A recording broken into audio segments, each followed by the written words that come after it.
আজকের ভিডিওটা সত্যি খুব ইন্টারেস্টিং হতে চলেছে বন্ধুরা, কারণ আজকের ভিডিওতে আমি এমন কিছু শেয়ার করতে চলেছি যেটা আপনাদের সত্যি খুব ভালো লাগবে। হ্যালো বন্ধুরা, কেমন আছেন সবাই?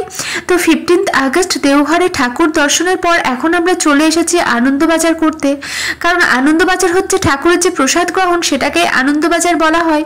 তো হোলির সময় যখন এসেছিলাম এই মাঠটা থেকে মনে পড়ে গেল এই মাঠটাতেই হোলি খেলা হয়েছিল। আর এই যে বড় বিল্ডিংটা দেখছেন সাদা রঙের, এই বিল্ডিংটাতেই আনন্দবাজার খাওয়ানো হয় সকলকে। তো দুপুরে আর রাত্রে দুবেলায় আনন্দবাজার করানো হয়, আর এটি কিন্তু সম্পূর্ণ বিনামূল্যে বন্ধুরা, কোনো রকম মূল্য এটাতে লাগে না, সবাই খেতে পায় এই আনন্দবাজার। তো সত্যি এটা খুব মজার ব্যাপার বা এটা ভালো ব্যাপার বলতে পারেন, তাই ভাবলাম আপনাদের সাথে সত্যি একটুখানি শেয়ার করি, কারণ আনন্দবাজার খাওয়ার মতো তৃপ্তি বোধহয় কিছুতে নেই, কারণ ঠাকুরের প্রসাদ গ্রহণের মধ্যে সত্যি খুব আনন্দ পাওয়া যায় বা ভাগ্যের ব্যাপার বলতে পারেন। তো জুতো দেখে বুঝতেই পারছেন যে ভেতরে রয়েছে হাজার হাজার মানুষ, শত শত মানুষ এখানে আনন্দবাজার করে। তো চলুন আপনাদের হলটা দেখাচ্ছি। তো দেখুন কত বড় হল দেখেছেন?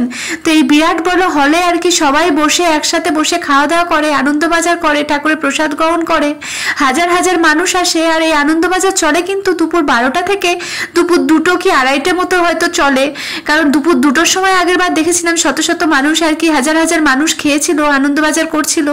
তো সত্যি এটা মানে বিশাল একটা ঠাকুরের কৃপা বলা যেতে পারে, কারণ সত্যি বিনামূল্যে আনন্দবাজার এভাবে সত্যি দিনের পর দিন, এটি কিন্তু প্রতিদিনই হয় জানেন তো বন্ধুরা, প্রত্যেক দিন এভাবে ঠাকুরের প্রসাদ বিনামূল্যে সকলকে গ্রহণ করানো হয়। তো দেখুন আমরা বসে পড়েছি, তো বসে পড়ে এখন খিচুড়ি চলে এসেছে, কারণ অন্যবার আর কি ভাত থাকে, ভাতের সাথে একটা মিক্সড আর কি মুসুরির ডাল থাকে, মানে মুসুরির ডালের মধ্যে সব রকম সবজি দেওয়া থাকে, কিন্তু আমার মনে হয় যে স্পেশাল স্পেশাল যে ডেগুলো সেগুলোতে হয়তো খিচুড়ি করানো হয়, কারণ আগের বার যখন আমরা হোলিতে এসেছিলাম তখনও কিন্তু খিচুড়ি করেছিল, খিচুড়ি চাটনি আর তার সাথে বোঁদে দিয়েছিল। তো দেখুন খিচুড়ির মধ্যে কিন্তু সব রকম সবজি রেখেছে, কারণ এখানে দিয়েছিল আলু, পটল, তারপর ফুলকপি, বিট, গাজর, সয়াবিন। সত্যি অপূর্ব স্বাদ বন্ধুরা, আনন্দবাজারের যে একই স্বাদ সেটা সত্যি ভাষায় প্রকাশ করতে পারবো না, কারণ আমরা বাড়িতে খিচুড়ি করি সেই খিচুড়ি কিন্তু স্বাদ হয় না, কিন্তু এখানে প্রত্যেকটা আর কি খাবারের মানে খিচুড়ির, ভাত, ডালের সত্যি দারুণ আর কি, মানে খুব ভাগ্যের ব্যাপার হলেই আর কি ঠাকুরের প্রসাদ গ্রহণ করা হয় মনে হয় আমার। তো দেখেছেন তো আপনি ওই দিকটা দেখালাম, তো ওই দিকটা দেখলেন সুন্দর ব্যবস্থা রয়েছে একদম হাত ধোয়ার।